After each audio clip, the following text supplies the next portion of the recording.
Hello and good evening, afternoon, morning, whatever time you're listening to this. I'm on my own today, as if you're watching on video, you can see. This is Alex Dean, and Brian Cunningham is not with us today, but he'll be back soon. Please help me out and click subscribe, hit the like button. It really does help us. So please give that some thought. I am having a beer, as is my wont of an evening in the UK. And in the spirit of heavy beer drinking, I'm going to tell a couple of stories about Australian politics. Story number one. After the Australian federal election in 1972, the results in some seats were uncertain, but it was clear that the Labour Party had beaten the coalition of the Liberals and the Nationals and would form government. Because of those undeclared seats that I mentioned, there was a lack of clarity about who would be available to Gough Whitlam, the new Prime Minister, to make ministers. And there was this internal party process required for electing a Labour cabinet, for which you didn't have the candidates yet confirmed. But Whitlam was a man in a hurry. He and his party had an extensive reform program called the Plan, or the program that he wanted to get on with. So Whitlam had himself and his deputy leader, Lance Barnard, sworn in to all of the roles in cabinet. So for the first 2 weeks of the new Whitlam government, the Duumvirate, the Ministry of Two, enacted as much change as they could by executive decision as it was possible to enact without actually passing legislation. Getting the cabinet together wasn't too tricky, I suppose. And lest people think this is just a gimmick without any real impact, amongst other things, those two men together withdrew Australia's troops from Vietnam and recognized communist China in that fortnight. It was pretty consequential. In fact, in hindsight, it's possible that those 2 weeks represented the kind of high watermark of consequentiality of Whitlam's short premiership. He, after all, lost the next election, and Aussie elections come around faster than the imposition of rail replacement bus services in the UK.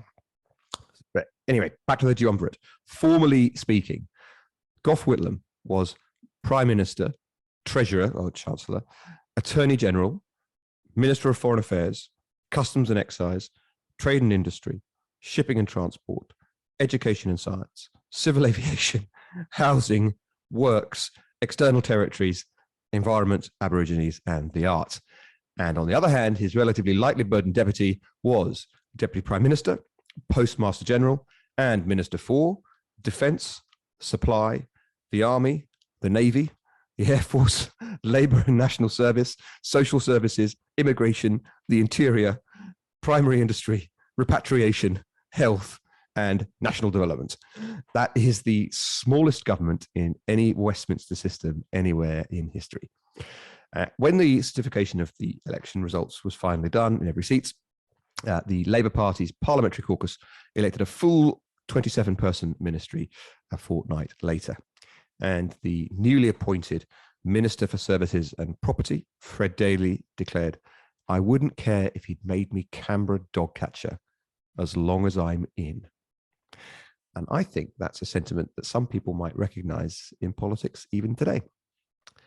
That is the clean part of today's episode. Here is the less clean part, which I cannot resist telling about Gough Whitlam, not least because in my first history book, Lessons from History, to my surprise somewhat, in a sedate book of historical anecdotes, a set of scurrilous scatological quotes from LBJ proved to be amongst the most popular chapters.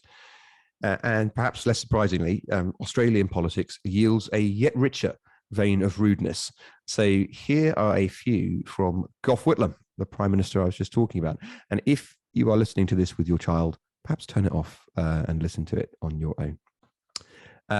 Whitlam's Duumvirate wasn't just a matter of convenience. He seemed to have preferred it. Here is my evidence for that.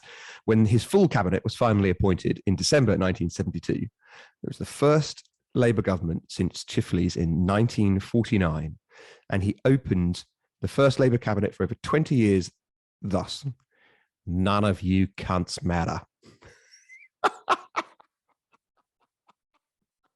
I mean, talk about get up on the, just letting people know where they are from the word go, right? It's just extraordinary.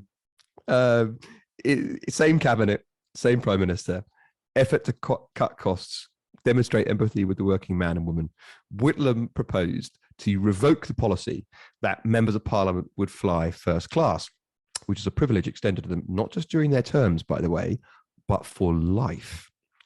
And his cabinet predictably revolted. There's nothing like a bit of personal interest to get you going, right? And Gough Whitlam's response, full cabinet table: I fly economy class, and I am a great man. I could fly economy class for the rest of my life, and I'd still be a great man. But most of the people around this table are pissants, and they could fly first class for the rest of their lives, and they'd still be pissants. It's a wonder, isn't it? He didn't have a long period of leadership in his party.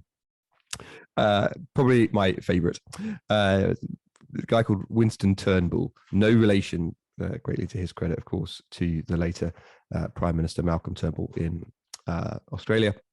He was an MP over 25 years. He was an enlisted man in the Second World War, captured in Singapore, prisoner at Changi, brave guy.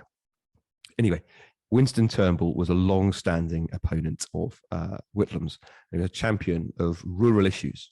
And the floor of the Commons, the House of Representatives, excuse me, he said, I am a country member. Whitlam interjected, I remember. I think that's about enough. I am a country member. I think that's about enough for today. I hope you've enjoyed listening to this short episode of the Hidden History Happy Hour. Please hit like, click subscribe, and I'll see you next time, which I promise will be a much cleaner episode. Cheers.